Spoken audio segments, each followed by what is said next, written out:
Olá, meus amores, bom dia novamente. Todos já sabem que amanhã começam as nossas provas, não é isso? As nossas provas da terceira unidade já estamos aí na reta final, hein, pessoal? Vamos levar a sério, vamos nos esforçar a correr atrás. Então, para facilitar os nossos estudos, eu fiz uma revisão geral dos conteúdos que irá cair na nossa prova. Nós iremos resumidamente, rapidamente revisar tudo que a gente estudou para se preparar ainda mais. E olhe, não estude somente por esta revisão, não. Estude através do seu caderno, estude através do seu livro, ok? Todo o material disponibilizado para que vocês possam se preparar e tirar nota 10 nessa prova, que eu sei que vocês são capazes. Vamos lá. Quais são os conteúdos que estão no nosso roteiro para a nossa prova? As plantas e os animais, as plantas e o ser humano, plantas em extinção e reprodução das plantas. Foi o último assunto que a gente estudou, não foi? Vamos lá. A gente sabe que as plantas, elas são seres vivos, fazem parte do mundo vegetal, né? Então, por serem seres vivos, elas também possuem ali espaço. Portanto, a relação entre as plantas e os animais, nós podemos dizer que os animais e as plantas têm uma relação interespecífica, ou seja, eles têm uma inter-relação. O que significa que a relação que eles têm é de dependência, ou seja, um depende do outro para sobreviver. Mas, de que forma a planta precisa dos animais? E de que forma os animais precisam das plantas? Eu já começo dizendo que os animais eles precisam se alimentar. E a maioria das plantas servem como alimento para esses animais. E também os animais contribuem para o processo de reprodução das plantas. Eles também agem como agentes polinizadores de forma direta ou indireta, né? Então, ali tem uma relação, uma inter-relação entre as plantas e os animais, justamente nesse âmbito, que as plantas servem como alimento para os animais, e os animais, eles também funcionam como agentes polinizadores para contribuir na reprodução das plantas. Ok. Junto com o vento e a água, alguns animais são polinizadores. Tá vendo o que eu falei para vocês aqui? Eles são polinizadores de forma direta ou de forma indireta, também contribuindo juntamente com fenômenos naturais, que é o vento, a água, né? O ciclo natural, ou seja, os fatores que influenciam para que a reprodução das plantas ocorra. Quais são os animais polinizadores que são de forma direta? Esses aqui que eu botei para vocês: a abelha, o beija-flor, né? A borboleta, entre outros pequenos animais ou insetos que têm como missão fazer o transporte do pólen presente nas folhas das plantas. E de que forma eles podem ser também agentes polinizadores de forma indireta? Na sua alimentação, né? Eles consomem os vegetais, ou seja, as plantas, e descartam. Então, ali através das fezes pode também ocorrer de forma indireta a reprodução das plantas. E tem também a relação que a planta tem com o meio, ou seja, com o meio social, com a humanidade, o ser humano. A maioria das plantas é muito útil para o ser humano. Nós sabemos que desde os primórdios da humanidade, o homem ele tem usufruído de recursos naturais, ou seja, extraído da natureza aquilo que é necessário para a sua sobrevivência, não é isso? E quais são esses recursos naturais? São matérias-primas, a maioria delas são plantas, são vegetais, que extraídos têm as suas utilidades. E dentre as utilidades, né, que as plantas têm para os seres humanos, nós precisamos também entender que devem ser feitas de maneira consciente, correta. As plantas elas nos servem como alimentação, ela também é muito útil nas indústrias, em medicamentos e também em artesanatos. Nós vamos ver cada um deles aqui. Para alimentação também, né, que é principal, as plantas vêm através de frutas, verduras, legumes, cereais, entre outros tipos de plantas ou vegetais que nós utilizamos para o nosso consumo, para comer e nos alimentar, né? Então, já tiramos daqui a importância que a planta tem para o ser humano. a manutenção da vida através da alimentação. E também a utilização de plantas nas indústrias. Para que as plantas servem, né?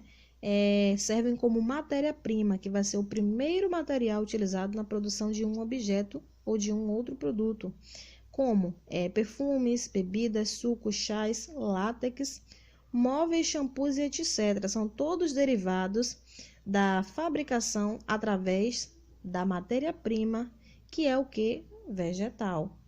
Vamos lá. Remédios, chás, como plantas medicinais. As plantas, elas servem muito aqui na área da medicina, através de estudos científicos. As pessoas, né, os profissionais descobrem vários benefícios através das folhas, das raízes, dos caules, todas as partes que uma planta tem a oferecer. Então, além dos benefícios para as indústrias, além da alimentação, ela também vem trazendo aqui também a sua utilidade para medicamentos, no tratamento de algumas doenças. E tem no artesanato, que é a decoração, né, que serve ali como um adorno, como algo para encantar, para chamar a atenção, para trazer a magia no ar, através de jarros, bijuterias, esculturas, redes, chapéus, cestos e etc. Então, observaram aqui que as plantas parecem que têm 1001 utilidades. Pois é, elas servem para muita coisa, não só para os seres humanos, também para os animais e até mesmo para as próprias plantas. Elas também têm a utilidade umas para as outras. Meus amores, tem a questão de plantas que nós chamamos de plantas nocivas ou plantas tóxicas. Essas plantas tóxicas, elas existem no grupo de plantas nocivas ao ser humano, o que significa que são prejudiciais, que fazem mal. Uma coisa nociva é aquilo que afeta de forma negativa. Todas aquelas que, quando ingeridas pelo animal ou pelo homem, né, causam danos que prejudicam a saúde ou a vitalidade, ou ainda a degradação física ou mental, são consideradas plantas tóxicas. O que são plantas tóxicas? Aquele tipo de planta, resumindo, que ao ser ingerida não só por humanos, mas também como animais, causam danos prejudiciais à saúde e à vida de quem a consome. Aqui tem uma lista de algumas plantas tóxicas que eu trouxe para a gente estar estudando. Pode ser que eu coloque na prova, pode ser. Vamos lá. Comigo ninguém pode, olho de cabra, saia branca, urtiga, espirradeira, avelós, arnica, mamona e arruda. São só essas pró? Não. Tem várias plantas tóxicas aqui, são só algumas que eu trouxe para que vocês possam estar aí conhecendo e relembrando. Gente, a gente vai passar agora para a questão da extinção. A senhora parece que está correndo nos assuntos, porque isso, realmente eu estou fazendo uma revisão. Por que eu estou explicando desta maneira? Porque nós já estudamos sobre tudo isso aqui. Eu já vi com toda a calma, através de imagens, explicando para vocês detalhadamente. Agora nós vamos fazer aquele apanhado para a preparação para a prova. Viu, meus amores? Vamos lá. Extinção para a biologia e a ecologia é o total desaparecimento de espécies ou até mesmo subespécies ou grupos inteiros de espécies. O momento da extinção é geralmente considerado sendo a morte do último indivíduo de uma espécie. Não existe extinção somente de plantas, não, tá, pessoal? Qualquer forma de vida extrapropícia corre o risco de sofrer uma extinção, baseado que nas influências externas. Mas nós estamos falando aqui acerca da extinção das plantas, que é o desaparecimento completo daquela determinada espécie que existia e deixa de existir. Não é isso? Muitas plantas elas se encontram em extinção, nesta questão que nós vimos aqui anteriormente. Por esse motivo, existem as reservas florestais, que impedem a ação danosa do homem. O que são essas reservas florestais? São áreas limitadas por órgãos governamentais que têm como objetivo preservar, não é, a natureza. Não há interferência humana nesses territórios guardados. Não há influência para que a natureza venha sofrer. algumas plantas em extinção. Aqui são só algumas. Eu não trouxe todas não, tá, pessoal? Na nossa aula mesmo, original, vocês lembram que eu trouxe várias imagens, eu vim trazendo nomes de plantas, diferentes dessas aqui, tudo isso direitinho, a Pro colocou lá na aula. Aqui a gente vai estar fazendo uma revisão. Mas, Pro, eu gostaria de ver essa primeira aula que a senhora explicou. Como é que eu posso estar fazendo, Pro? As nossas aulas estão sempre disponíveis no canal do YouTube da escola, né? Então, é só você procurar tudo bonitinho, que eu sempre coloco o título na frente da aula, fica fácil de achar. Então, você vai catando no canal para achar a aula original, ok? Depois dessa revisão. O pau-brasil, sorriso de mala, palmeira, pinheiro do Pará, rabo de galo, entre outras plantas que estão correndo risco de extinção, ou seja, estão prestes a sumir, não ter mais, a acabar com a sua espécie. A gente estudou acerca da reprodução das plantas, foi um assunto interessante, não foi? A reprodução das plantas é necessária, sim, para que elas possam gerar outras plantas. Pois é, pessoal, as plantas são seres vivos e, claro, como todo ser vivo, elas nascem, crescem, se reproduzem e morrem. Então, elas precisam de um ciclo natural para a vida, não é? E nesse ciclo natural ocorre a sua reprodução, que é aumentar a quantidade, gerar outras espécies, gerar outras plantas da mesma espécie, não é? Para que as plantas elas possam se reproduzir no meio ambiente, existem duas formas de reprodução, que é a sexuada e a assexuada. Vamos relembrar cada uma dessas aqui? Vamos lá, gente. A reprodução sexuada sem o A na frente, só começa com S, ela só acontece em plantas com flores, ok? Qual é o tipo de reprodução que só acontece em plantas que possuem flores? Reprodução sexuada. Vamos lá. Por que isso, Pro? Porque é nas flores que nós podemos encontrar as células reprodutivas de uma planta. Quais são elas? As células masculinas e células femininas. Cada uma delas recebe um nome que a gente vai ver aqui agora. Vamos lá, ó. Para que aconteça a reprodução sexuada das plantas, é necessário que ocorra o encontro entre as células reprodutoras masculinas e femininas. A célula reprodutora masculina se chama pólen e a feminina esfera. Então, a reprodução consiste nesse fenômeno, no encontro dessas duas células reprodutoras. O transporte de grãos de pólen de um estame até um gineceu se chama polinização. Estame, gineceu são as partes das flores de uma planta que abrigam justamente essas células reprodutoras. Quando nós falamos em polinização, estamos falando do transporte, né, do pólen de um local para o outro para que haja a fecundação. Fecundação ela ocorre logo depois da polinização. O que acontece na fecundação?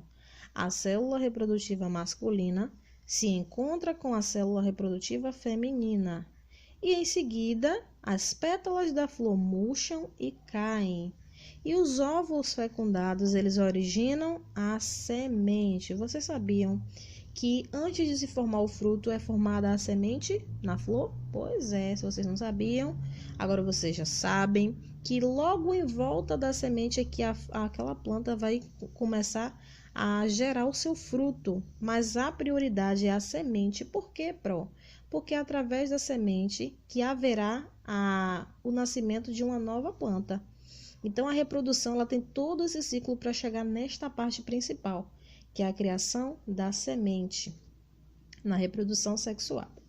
E a reprodução assexuada é quando algumas plantas elas precisam se reproduzir, mas elas não têm como se reproduzir da forma como nós vimos aqui anteriormente, porque elas não possuem flores, né? Então, elas se reproduzem de maneira diferente. Para gerarem uma nova vida, essas plantas elas precisam apenas que caiam no solo pequenas partes como esporos, folhas ou galhos, ou seja, a partir do seu caule, um pedacinho de si, que irão originar uma nova planta. Ok, meus amores? Então, essa aqui foi a nossa revisão, nosso apanhado geral. Espero que vocês tenham lembrado. Estudem ainda mais pelo livro, ok? Observem atentamente os conteúdos para não se passar por nenhum, viu? Amanhã a nossa prova, se preparem. Eu vou estar deixando para vocês aqui a próxima revisão. Qual é a próxima revisão, Pro? De Sociologia, porque nós teremos 2 provas amanhã. A prova de Ciências e a prova de Sociologia. Hoje, eu vou deixar com vocês a revisão também no caderno, ok? Se preparem, façam tudo direitinho com atenção e podem estar mandando no grupo, viu, meus amores? Depois do pequeno intervalo que eu vou deixar aqui, a gente vai continuar com a nossa revisão geral de Sociologia para a prova.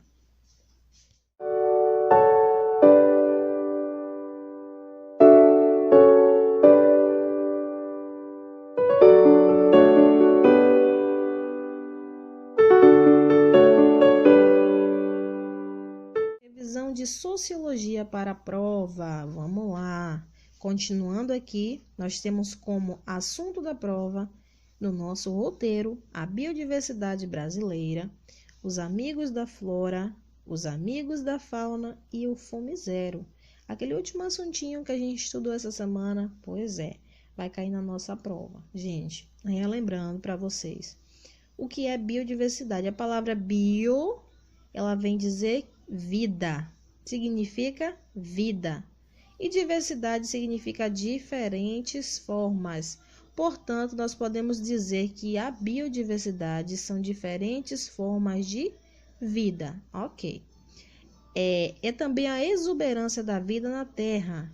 A biodiversidade é você, a biodiversidade é todo mundo e você é o mundo. O que esta frase significa? Esta frase está dizendo que nós fazemos parte de um todo. Não vivemos sozinhos nesse planeta, não. Nós também dividimos o mesmo planeta com diversas espécies animais e espécies vegetais também. Porque há essa biodiversidade de espécies. Pois é, estima-se que até 100 milhões de diferentes espécies vivas dividam este mundo junto com você. Eu falei para vocês que a biodiversidade é a exuberância de diversidade, né, de diferenças. Pois é, mas essa exuberante diversidade biológica global vem sendo dramaticamente afetada pelas atividades humanas ao longo do tempo. De quem nós estamos falando aqui? Estamos falando das vidas animais, estamos falando também das florestas, da vida vegetal, que estão sendo afetadas através de desmatamento, poluição, ações humanas diariamente sendo empurradas para o meio ambiente. E hoje, a perda de biodiversidade é um dos problemas mais contundentes a acometerem a Terra. Como é que a Terra, o planeta, vem perdendo essa biodiversidade? Vou lhe explicar. Através da extinção, maus tratos para com o meio ambiente, queimadas, poluição, pois é, tudo isso vem sendo gerado por nossas mãos, as mãos humanas, que afetam de maneira negativa esta biodiversidade. Diante deste quadro, de perda da biodiversidade através de ações maléficas humanas, a Organização das Nações Unidas declarou no ano de 2010 como o Ano Internacional da Biodiversidade, para que, através desta comemoração, as pessoas pudessem ter a consciência, porque ele estava convidando o mundo a celebrar a vida e na Terra e para também refletir sobre o seu valor, para que nós possamos pensar mais em cuidar do meio ambiente e não maltratá-lo. Foi uma iniciativa da ONU que declarou aqui como um ano internacional, o que significa que não é só para os Estados Unidos, não é só para o Brasil, não é só para a China, não, é para todo mundo internacional. Gente, vocês lembram que a gente estudou acerca dos amigos da fauna? Quando a gente fala de amigos, estamos falando de pessoas comuns como eu e você, que buscam os direitos, que estão sempre correndo atrás do bem.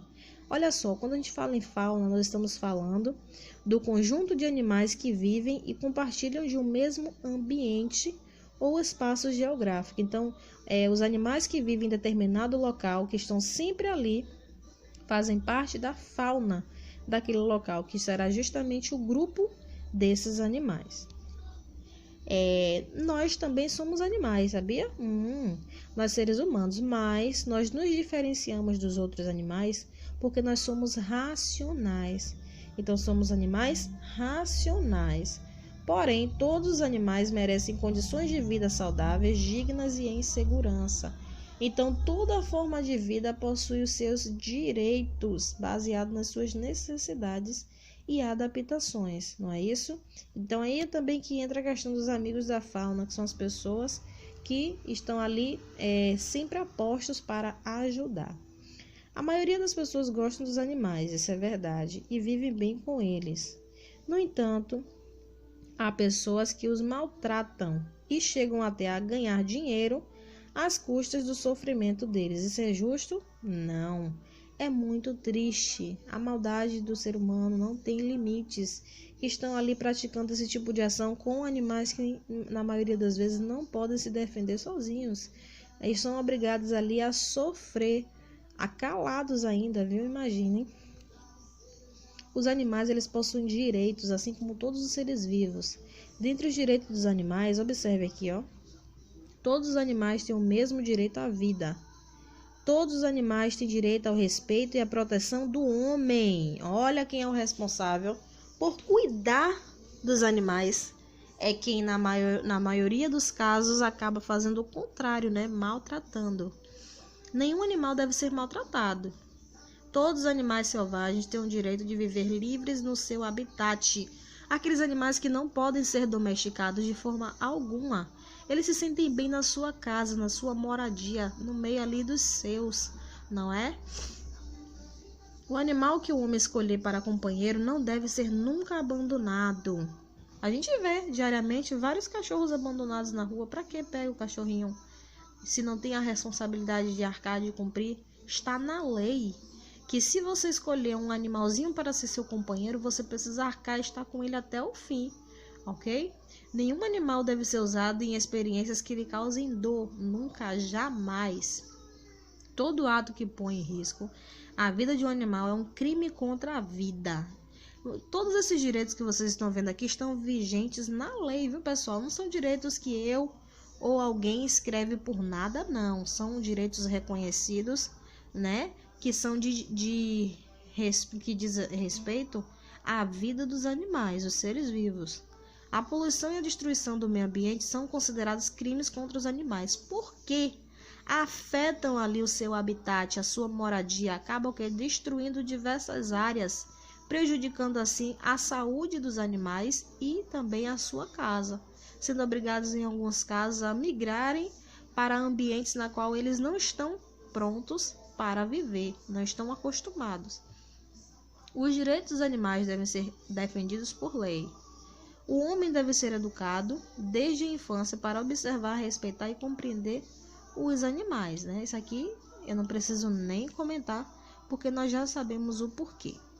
Agora a gente vai falar sobre os amigos da flora. Gente, fauna é animal, flora é planta, ok?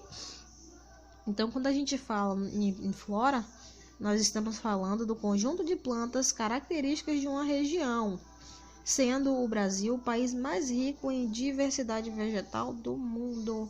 Então, as diferentes plantas que ficam ali sempre fixas em um local, já são ali a identidade daquele território, são considerados o conjunto, a flora. A flora ela vem sofrendo, pessoal. Vocês sabiam disso? Pois é. De que forma, Pro? A natureza está sofrendo. A flora ela também está mais do que nunca ameaçada pela exploração dos recursos naturais, sem preocupações ambientais, e também pela questão de ações humanas maléficas através de queimadas, através de desmatamentos, entre outras ações que vem trazendo o mal para o meio ambiente, para a natureza. Então, gente, vamos cuidar da flora. Sabe por quê? É a nossa casa. E as plantas, elas produzem o gás oxigênio que nós precisamos para viver. Imagine que sem as plantas morreríamos. A conservação da flora é muito importante. Por quê? Porque dessa maneira nós conservamos também a nossa casa e a sobrevivência de todos os seres vivos, né? Ou seja, da gente também. Quer viver, quer dar um futuro melhor para os seus parentes que estão pequenininhos agora? Cuide do meio ambiente. Imagine futuramente como ficaria com essas ações atuais de hoje em dia, não é isso? Assim, muitas espécies vegetais estão em risco de extinção, ou mesmo extintas, ou seja, já acabou mesmo. Não tem jeito, não tem como fazer que já acabou. Cada vez que se desmata uma área, os animais presentes também sofrem. Lembra do direito do animal? Isso interfere nas mudanças climáticas e no agravamento do efeito estufa, que é o superaquecimento da camada superficial da Terra.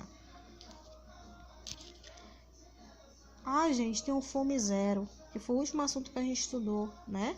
De acordo com o site do programa, no Brasil, no ano de 2003, olha só, isso aqui foi 17 anos atrás. No ano de 2003 existiam 44 milhões. O que é isso, gente? 44 milhões. É muita gente. Essas pessoas elas estavam ameaçadas pela fome. Ou seja, elas estavam em situações de pobreza, de extrema pobreza, ou até mesmo da miséria, não é isso? Com ali a presença constante da fome. Aí houve a necessidade do governo se importar com a população. O governo precisou olhar para o seu povo, né? E foi durante o governo de Luiz Inácio Lula da Silva que foi criado um projeto federal, neste mesmo ano de 2013, quando foi feita essa pesquisa, né? Já que o impacto da pesquisa foi tão grande que a ideia se tornou algo necessário, rápido, né, e prático. O programa Fome Zero foi criado para combater a fome e as suas causas estruturais, que geram a exclusão social e para garantir a segurança alimentar dos brasileiros. Tudo isso nós já comentamos, né, sobre a merenda da escola, sobre os produtos que estão à venda, sobre a distribuição de alimentos, não é? O Fome Zero possui algumas metas, ou seja, objetivos. Por exemplo, a ampliação da merenda escolar, o cartão alimentação, distribuição emergencial de alimentos para a segurança alimentar, como as famílias acompanhadas, comunidades indígenas, quilombolas e pessoas que se alimentam dos lixões, né? O programa de construção de restaurantes populares também se caracteriza como um dos objetivos do Fome Zero. Eu falei para vocês, não foi, sobre os restaurantes populares que eu vi um em Salvador, que a comida era R$1, incrível isso, e a pessoa saía de lá satisfeita, poderia comer a quantidade que quisesse. Pois é, então esses benefícios foram criados pelo governo federal, em especial o governo de Luiz Lula, deixa eu voltar para o nome do homem, Luiz Inácio Lula da Silva, perdão, viu, pessoal? Então, essa aqui foi a nossa aula de Sociologia, nossa revisão para a nossa prova. Espero que vocês tenham gostado. Se preparem, ok? Tudo bonitinho. Qualquer dúvida, podem estar me perguntando, colocando no PV, que eu estou aqui de plantão. E espero ver todos vocês amanhã, viu? Beijão!